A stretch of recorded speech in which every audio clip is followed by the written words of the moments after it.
So the Lehman Russ now has a 2+ save, and it's going down in points? I guess I know what time it is now. Nice. Are you looking for a cool new shirt and want to support this channel? Now you can. Link in the description. So other people have done videos on how to magnetize a Lehman Russ, but I was like, what if I made a cool little tray that I could put all the weapons in? And what if that cool little tray went inside of the tank so everything is self-contained? So I like to do all of my tanks and stuff in batches if I can. So this is 4 tanks that I'm going to be working on. 3 of them are the Demolisher variant, and 1 is going to be the normal Lehman Russ variant. That one I'm going to paint up as a command tank because of the new Gatekeeper cannon that I want to have, because all of my current tank commanders have all plasma because I think plasma is cool. Not because it's good. It's not good. So I just got to go through and cut out all of the main hull parts first. I'm going to leave the tracks on the sprue and actually paint them on the sprue. And I keep most of the bits on the sprue that I'm not using at the time just to keep everything nice, neat, and organized. I'm going to have a lot of bits going through this, and a lot of them are going to have magnets in them, and that's always a challenge. So first real question is, how am I going to magnetize the actual barrel into the turret on the Lehman Russ variant?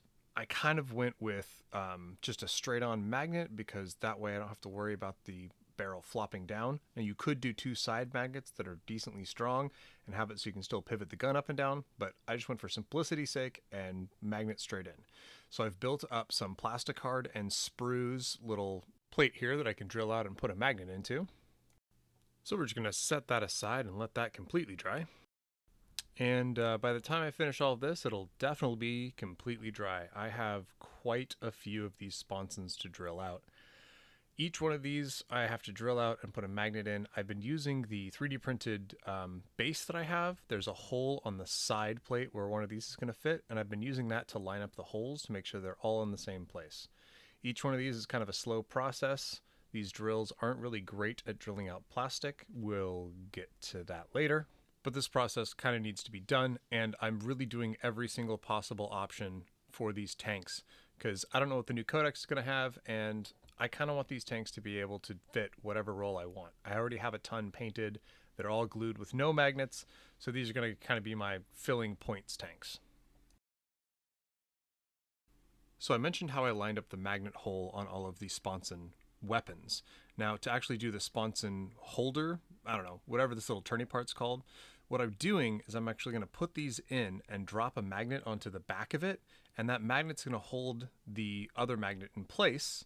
And then I'm going to take a X-Acto knife and scribe a line at the top and the bottom of this magnet, and then use that as a reference point to find the center to actually get something pretty darn close to aligned. These don't have to be perfectly aligned. It's not a lot of weight, so these will be close enough. So the Demolisher weapons are a little bit nicer because they have a nice little key at the back that keys into the turret. So that makes it a little easier to magnetize. They're going to fit in a little easier. I don't have to do as much stuff. But here we go. I just need to drill out a ton of holes. I'm using quite a big magnet for these, mostly because I don't want them to flop around for the longer barrels. The Demolisher cannons are so short that I could probably go with a smaller magnet. Now, doesn't matter if you have a small magnet going to a bigger magnet or vice versa. So this could have used a smaller magnet, but I went with a nice big fat magnet, just like all the rest of them. And with this, I went with this slow process of going up in sizes of drill. And that kind of was the wrong way to do this. I eased my pain with the Dremel every now and then, and I left it unglued to make that easier. But there's just a better way. And of course, after most of the holes were already drilled, I remembered that not only do plastic drills exist, but I own one, and I owned one in the right size even. These have a sharper angle at the tip, and they'll actually cut through the plastic and remove plastic in a much better rate than these other drills will. All right, how are we doing on those sponsons? Still going, huh? All right, we'll let him finish those. Now, for the sides, I'm actually using pretty big magnets because I don't want to put a hole in the side of the tank. So I want it to be able to pull through the plastic there. So I'm using extra big magnets because of that. You can see here, I have one up in the corner already glued in place. And for the one in the back here, I'm actually using the searchlight piece that fits these magnets pretty well. So I'm going to fit that in place. These magnets actually slide right inside, nice and neat. So I just have to clip these down a little bit and glue them in place.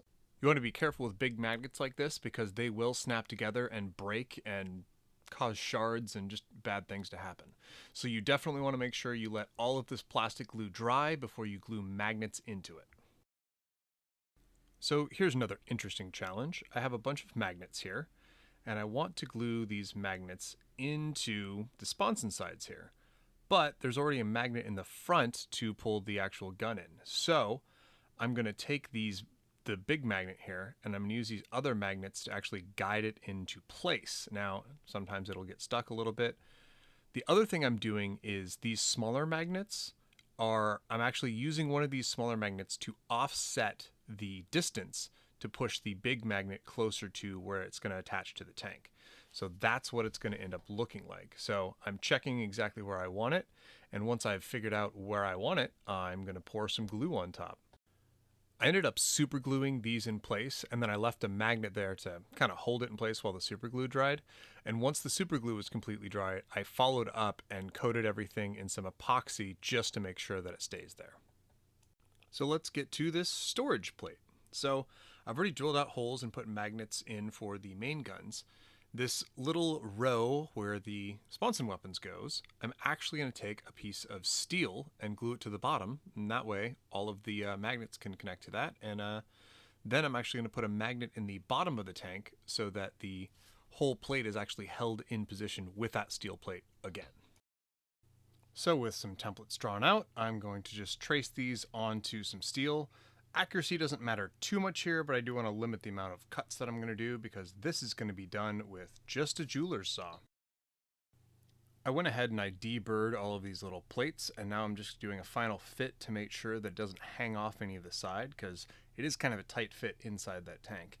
And then I'm just going to put some super glue here and super glue them on. I'm not putting too much over where the actual sponson weapons go because I want to make sure that that's nice and flat and clear and there's no super glue that's going to prevent those from snapping into their nice little holes. So just making sure this is all aligned. And I'm going to turn it over, and I'm actually going to use some magnets on the top of this here to lock this in place and kind of use that as the clamping force. Then I'm going to come in and clean up with a Q-tip to just touch up any of the overspill into those little holes. All right, and now it's time to get the sponson magnets sorted out. So this is the outside track piece. I haven't glued any of these together because I knew I was going to want these to be magnetized. So each one of these is actually going to have a specific place for the magnet that's not necessarily the same as any of the others. The camo pattern is also going to be a kind of a factor, so these aren't going to be necessarily interchangeable. But the magnet's a pretty wide, flat magnet, so there'll be enough force to hold a sponson on even if it's not directly on the other side. So I put the sponson on to actually give me an alignment to where the magnet's supposed to go. I pull the magnet aside with my finger, put a little glue where it's supposed to be, and let the magnet glide into place. And that is just so satisfying.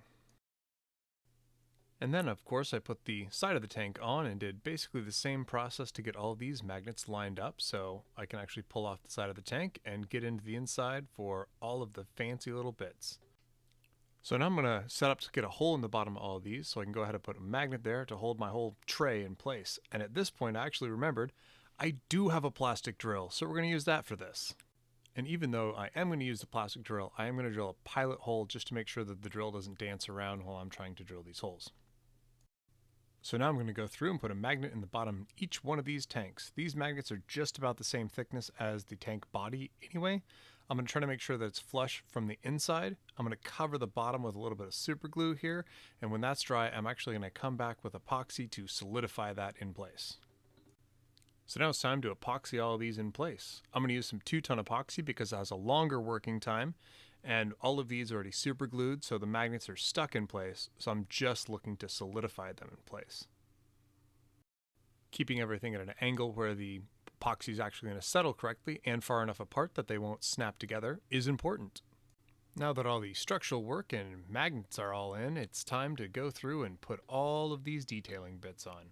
It's actually kind of one of my favorite parts to do on these tanks. I typically don't leave the tanks open. I typically close them just because I figure if you're in the middle of the 41st millennium and everyone's shooting at you, maybe you should stay in your tank. If you're wondering how I tell my tank commanders apart from my normal tanks if I don't have some dude hanging out the top, well, I use the old Imperial Armor numbering system. So if there's a 0 in the middle of the number of the tank, then it's a tank commander. One of the really convenient things about having everything magnetized is I can actually use these steel sheets to prime and paint most of these things without them falling about everywhere. It's really convenient, actually. And here's our final product. We have all of the different tank barrels that sit on this nice plate and I can swap through. I found adding an extra magnet for this specific barrel is nice to kind of offset it so it fits into the tray a little bit better. But all in all, I'm really happy with this, to have the ability to swap through whatever weapons I need so I can run a full Leman Russ list with nothing but Leman Russes and actually get to 2,000 points on the dot by swapping out a weapon here or there. Now, I didn't actually do any pintle mounted weapons. I typically don't really like them. I was thinking about doing some coaxial ones. Maybe I'll magnetize and add those in later. But currently, this is how I'm going to run it with just the big guns on it. Well, I hope you liked the video. I hope you learned something. If you like what you see here, go ahead and subscribe, like, and leave a comment and let me know what you think about this. And if you made it all the way to the end, thanks for watching.